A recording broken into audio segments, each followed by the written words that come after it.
Si vous vous souvenez bien, la semaine dernière, en évoquant la bataille de Fleury, je vous ai parlé, du moins laissé entendre, qu'il y avait eu une histoire sombre à l'intérieur du 347e régiment d'infanterie.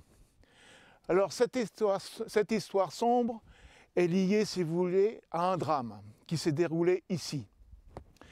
À un drame concernant deux sous-lieutenants, deux officiers, le sous-lieutenant Ardouin et le sous-lieutenant Milan, qui furent ici fusillés sans jugement suite à une sentence prononcée par le général Boyer, aidé en cela par le colonel Bernard, commandant la brigade à l'époque, une sentence concernant un abandon de poste face à l'ennemi. Le 347e régiment d'infanterie monte en ligne et il arrive ici dans le secteur de Fleury le 4 juin 1916. Le chef de corps désigne la 17e compagnie et la 19e compagnie, l'une commandée par le sous-lieutenant Ardouin, l'autre commandée par le sous-lieutenant Milan, appartenant chacun à la 5e bataillon de ce régiment, de se porter à la ferme de Thiaumont, qui se situe en gros à 1 km d'ici. Ils y vont, ils tiennent leur position, relèvent bien sûr quelques unités amies qui étaient déjà dans le secteur. Seulement, à compter du 4 juin jusqu'au pratiquement 7-8 juin, il y a de cesse un bombardement allemand effroyable sur leur position et sur tout le secteur. Avec au départ 200 hommes, le bombardement allemand donc leur tue à peu près la moitié de l'effectif. Ils sont pratiquement à peu près 100, donc vers le 5-6 juin, et ils ont du mal à tenir cette position. Ils ont du mal parce qu'il n'y a plus de ravitaillement qui arrive. Ravitaillement en munitions notamment, et ravitaillement bien sûr en logistique alimentaire. Donc, ils en sont réduits pratiquement à boire ce qu'ils trouvent. Et la position devient de plus en plus dure à être tenue. À tel point que le 7 juin, finalement, les Français, croyant que la position avait été abandonnée, pilonnent leur position. L'artillerie française pilonne cette position et tue à peu près la moitié de leurs rescapés. Ce qui veut dire qu'à compter du 8 juin, ils sont pratiquement plus que 40 sur les 200 qu'ils étaient au départ. Alors, le lieutenant Ardouin et le lieutenant Milan, ces braves officiers, veulent toujours tenir la position. Seulement, leurs subordonnés, leurs soldats, les supplient de quitter cette position qui était rendue intenable dans ces conditions.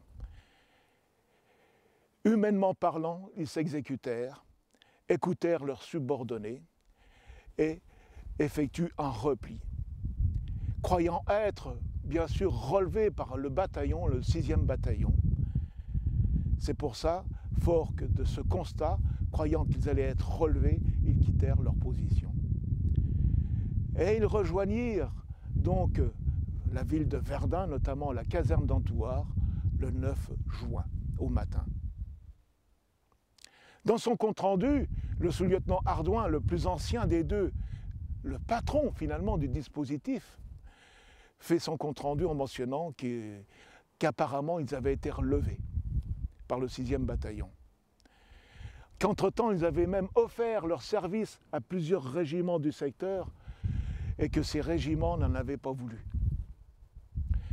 Et le 11 juin, on leur donc donne l'ordre de retourner en ligne.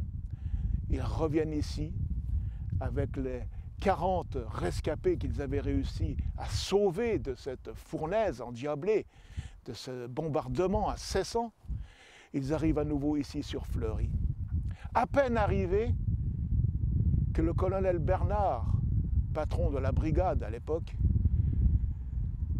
donne l'ordre au capitaine de la Ruelle, qui commandait une compagnie donc du 347e, de dire à ces deux officiers qu'ils allaient être fusillés sur le champ. Le sous-lieutenant Ardouin n'en croit pas ses yeux, ses oreilles. C'est une erreur. Je demande à voir le général Boulanger, le supérieur du colonel Bernard, qui commande la division dans ce secteur. Le colonel Delaruelle porte la requête, donc, au général Boyer. Celui-ci n'en a que faire, il en fait fi. La sentence est exécutoire sur le champ. Alors, le capitaine Delaruelle informe ses deux officiers, ses deux subalternes, qu'ils vont être fusillés.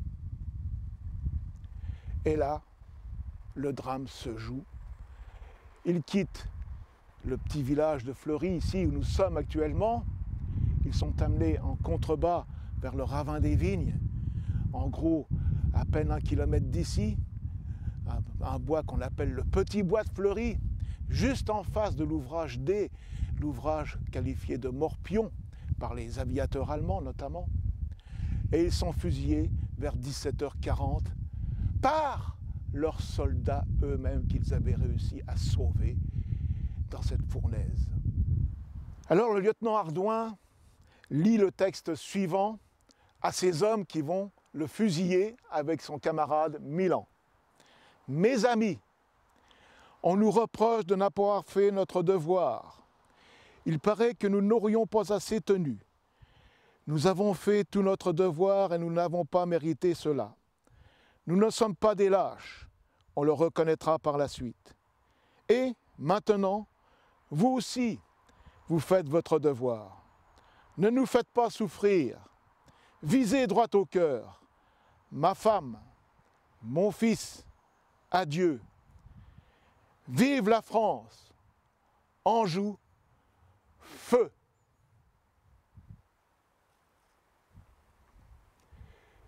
Les deux officiers tombent, le coup de grâce est donné. Ainsi, le capitaine Delaruelle, sur l'initiative du sous-lieutenant Hardouin, a échappé à ce qu'il commande lui-même, le peloton d'exécution, chose que ne voulait pas Hardouin. Cette histoire de ces deux fusillés ne se termine pas en 1916, elle va continuer. Figurez-vous que le sous-lieutenant Hardouin était marié, avait un fils, et que sa veuve va défendre sa mémoire. Dès 1920, elle veut savoir comment ça s'est passé, pourquoi ils ont été fusillés. Parce que l'inscription « Mort pour la France », les fusillés, comme chacun sait, n'y ont pas droit. Et chaque mort pour la France, en principe, les veuves ou les ayants droit peuvent bénéficier d'une pension de réversion. Cette veuve n'y a pas droit. Alors s'engage un combat qui va durer en gros 6 ans. Elle avertit la Ligue des droits de l'homme, donc de Reims, où elle habite, quelques députés favorables à ce qu'elle engage donc un combat finalement administratif pour réhabiliter la mémoire de son époux, et aussi par-delà même de celui du sous-lieutenant Milan. Et elle fait des pieds et des mains. Elle n'obtient pas bien sûr satisfaction dans l'immédiat, à tel point qu'en 1922, à force de batailler, finalement, elle obtient le droit d'inscrire à nouveau le terme « mort pour la France » sur les papiers administratifs le concernant. Mais la bataille continue. Elle fait ramener son corps en 1920 du cimetière provisoire de Fleury à Reims, lieu où elle habite. Et en 1921, figurez-vous qu'à l'Assemblée nationale est votée une loi d'amnistie pour certains fusillés, peut-être pas tous, mais certains fusillés qui ont pu être réhabilités grâce à des enquêtes un peu plus poussées, humainement poussées, disons, pour les dégager finalement de cette horreur qu'ils ont subie. Mais cette loi d'amnistie ne convient que pour les gens qui ont été jugés. Or, ces deux officiers ne sont pas passés par un tribunal militaire. C'est une sentence donc arbitraire qui a été donc menée contre eux. Il n'y a pas eu de jugement. Donc cette amnistie ne peut pas convenir à ces deux officiers. Et le combat continue. On arrive à 1925. La Ligue des droits de l'homme et les députés communistes qui ont été, disons, peut-être pas réquisitionnés, mais qui se sont d'eux-mêmes, disons, livrés pour seconder cette épouse qui veut à tout prix réhabiliter, si vous voulez, la mémoire de son homme, ce qui est tout à fait logique et humain. Donc, continuent à batailler, administrativement parlant. Ils en parlent même, finalement, aussi à l'intérieur de l'Assemblée nationale, à tel point que les autorités vont décider, en 1926, de réhabiliter ces deux officiers après enquête. Et ils seront définitivement réhabilités le 20 mai 1926. À partir de ce moment-là, l'inscription « Mort pour la France » du lieutenant Hardouin figurera sur un monument aux morts à Sedan. Et l'inscription « Mort pour la France » pour le lieutenant Mélan figurera sur une plaque qui est apposée à la mairie des Lilas dans la région parisienne. Ainsi se termine cette satanée histoire de ces deux officiers qui ont été condamnés, fusillés, sans jugement. Le comble de cette histoire, figurez-vous que les officiers généraux, en l'occurrence le général Boyer, même le colonel Bernard, qui ont prononcé cette sentence arbitraire de faire fusiller ces deux officiers, n'ont jamais été inquiétés. Au contraire, ils eurent même de la promotion au cours de cette fameuse guerre de 14-18.